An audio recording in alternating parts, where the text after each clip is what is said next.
Dad, he has the same brand as us." What happened next shook the billionaire. A billionaire's perfect life shatters when his 3-year-old son points at a homeless boy and says 5 words that change everything. He has the same brand as us. 5 identical dots. 1 impossible truth.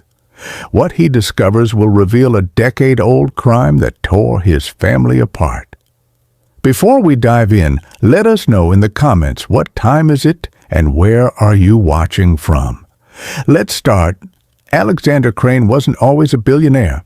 10 years ago, he was just a guy working at a warehouse, married to Amanda, a beautiful black woman he'd met at a coffee shop.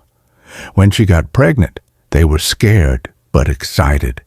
They lived in a small apartment with peeling wallpaper and a heater that barely worked. But they didn't care. They spent weekends painting the nursery and arguing over baby names. Money was tight, so they chose St. Catherine's Hospital because it was all they could afford. At 36 weeks, Amanda went into labor. Alexander held her hand through every contraction, trying not to show how terrified he was.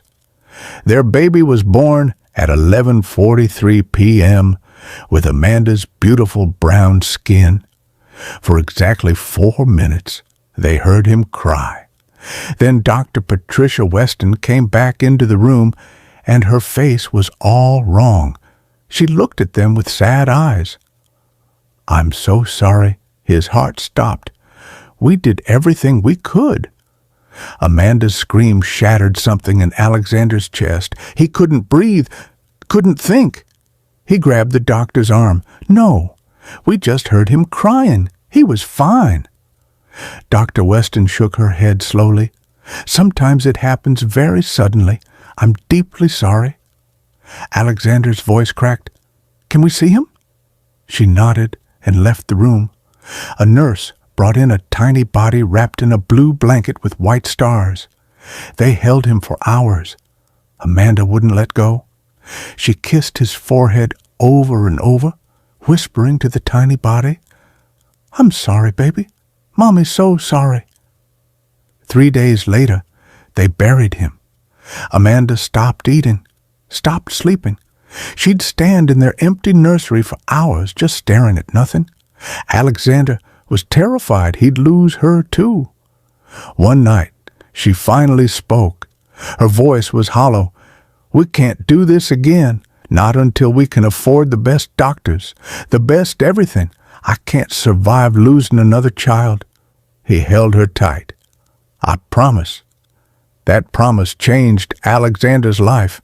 He started working 80-hour weeks, took massive risks, built a small delivery company into something bigger, then bigger. He was obsessed, driven by pure terror of losing another baby. 7 years later, Alexander Crane was worth $1.2 billion. Amanda finally felt safe enough to try again. Lucas was born at the most expensive hospital in the country, with the top doctors money could buy. He came out healthy and screaming with his father's light skin, and most importantly, he had the mark. 5 dots on his right forearm arranged in a pattern. 1 in the center, 4 around it forming a square, exactly like the 5 on dice, the Crane family birthmark. Alexander's grandfather had it, his father had it, he had it, now Lucas had it. When he saw those 5 dots on his newborn son's arm, he finally felt like everything was right again. For 3 years, life was perfect. Then one Tuesday afternoon, everything exploded. Alexander was walking downtown with Lucas when his son suddenly stopped and stared across the street. Against a crumbling brick wall sat a boy, maybe 10 years old, with dark brown skin and curly hair. He wore a dirty gray t-shirt and torn jeans, no shoes, fresh bruises on his face. Before Alexander could stop him, Lucas walked straight over. Lucas smiled at the boy. "Hi, I'm Lucas." The boy looked up, startled and defensive. What do you want?" Lucas pointed at the boy's arm. "Dad, he has the same brand as us." Alexander's heart stopped. On the boy's right forearm were 5 dots, 1 in the center, 4 around it, arranged exactly like the 5 on dice. The Crane family birthmark. His hand started shaking. He rolled up his sleeve, showing his own mark, then Lucas's. "Where did you get that?" The boy pulled his arm back. "I was born with it." "Why?" "What's your name?" "Ethan. Can I go now?" His voice was shaking now. "When's your birthday?" The boy rolled his eyes. "March 14th. Why do you care?" "March 14th? The day their baby died." He felt his chest tighten. "What year?" Ethan shrugged. 2015. "Are you done?" Alexander dropped to his knees on the concrete. 2015?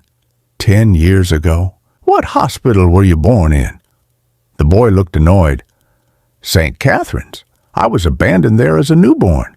Foster system took me. Aged out 6 months ago." He stood up. "I'm fine on my own." St. Catherine's. The same hospital where their son died. Born the same day. Same birthmark that was genetically impossible for a stranger to have. Alexander's voice came out as a whisper.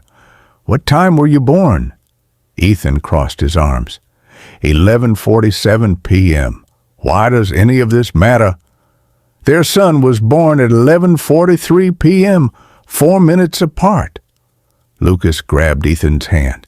"You should come with us." The older boy tried to pull away, but something in Lucas's innocent face made him hesitate. Alexander made a decision. "Please, just come have lunch with us. I need to understand how you have my family's birthmark. 1 meal. Then you can leave if you want." Ethan studied him for a long moment, then shrugged. 1 meal. That's it. At the restaurant, Alexander made frantic calls while Ethan ate like he hadn't seen food in days. He talked fast into his phone. "David, I need every record from St. Catherine's Hospital, March 14th, 2015. He called his family doctor next. "Dr. Morrison, is it possible for someone outside our family to have our birthmark?" The answer was immediate. "Absolutely not.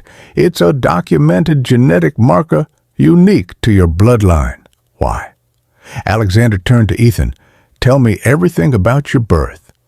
The boy wiped his mouth. "My birth certificate says both parents unknown. I was born at 11:47 p.m., weighed 6 pounds 3 ounces, gestational age 36 weeks. Found wrapped in a blue blanket with white stars." He felt like the ground was tilting beneath him.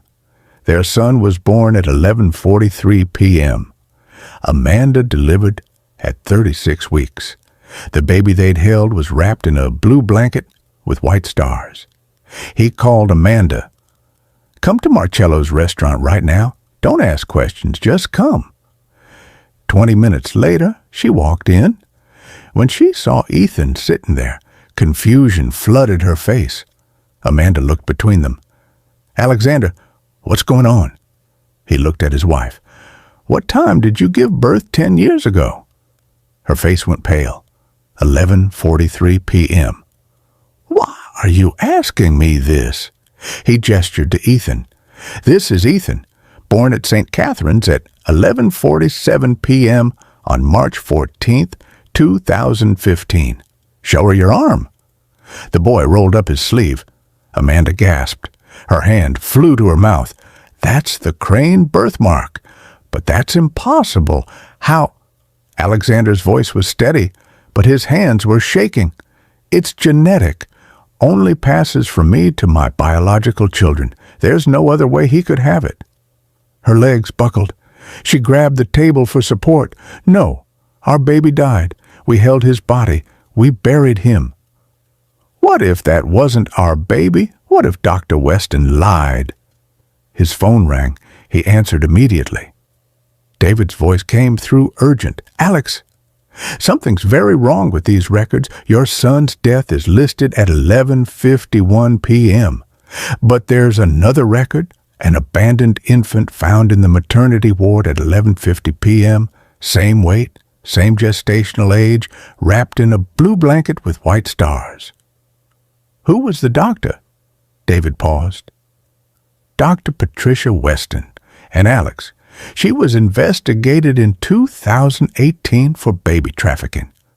She'd tell poor mothers their babies died, then sell healthy infants to wealthy couples desperate to adopt. At least 7 confirmed cases before she disappeared. Amanda's sobs filled the room. She took our baby. She told us he died, and she took him. Alexander looked at Ethan, finally understanding everything. Dr. Weston hadn't sold him like her other victims. She just made him disappear into foster care, listed as abandoned. She'd shown them another dead infant's body. Let them grieve. Let them bury a child that wasn't theirs. Meanwhile, their real son grew up alone for 10 years.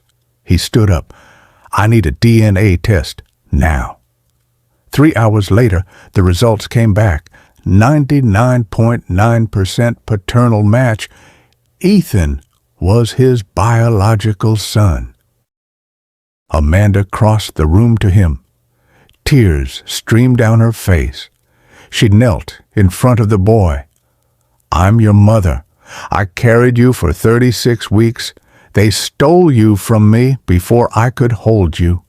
If I'd known you were alive, I would have torn the world apart to find you. Ethan's defensive wall started cracking. I don't know how to trust people. Her voice was soft.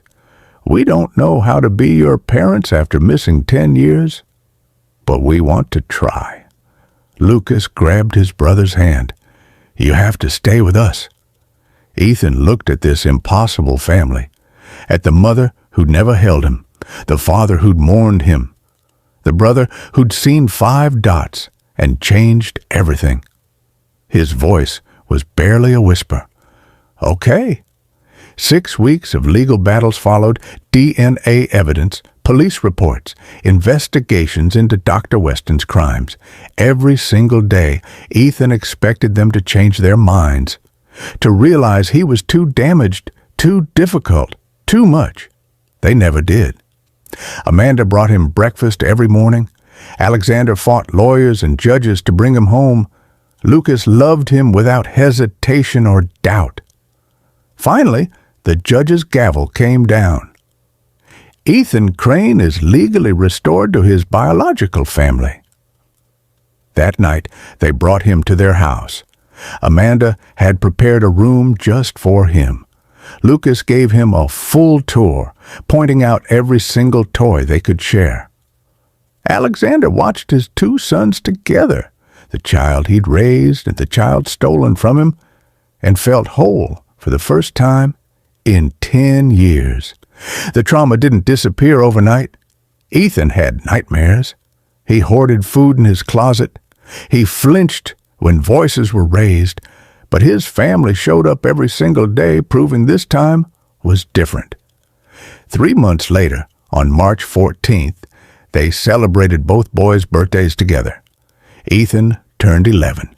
Lucas turned 3. Amanda made 2 cakes. As they sang happy birthday, the older boy looked at his mother, who'd never stopped grieving, his father, who'd built an empire while mourning, his brother, who'd noticed 5 dots and changed everything. Lucas leaned over. What did you wish for? Ethan smiled, a real smile that came easier now. He looked at his family. Nothing. I already have everything I need. 'Cause sometimes evil steals what doesn't belong to it. Sometimes a 3-year-old sees what adults miss. Sometimes DNA doesn't lie when people do. And sometimes 5 dots on your skin can lead you home to the family who never stopped loving you, even when they thought you were dead. What would you do if you discovered your child had been stolen? Sometimes The answers we're searching for are written on our skin. If this story moved you, like and subscribe for more emotional stories.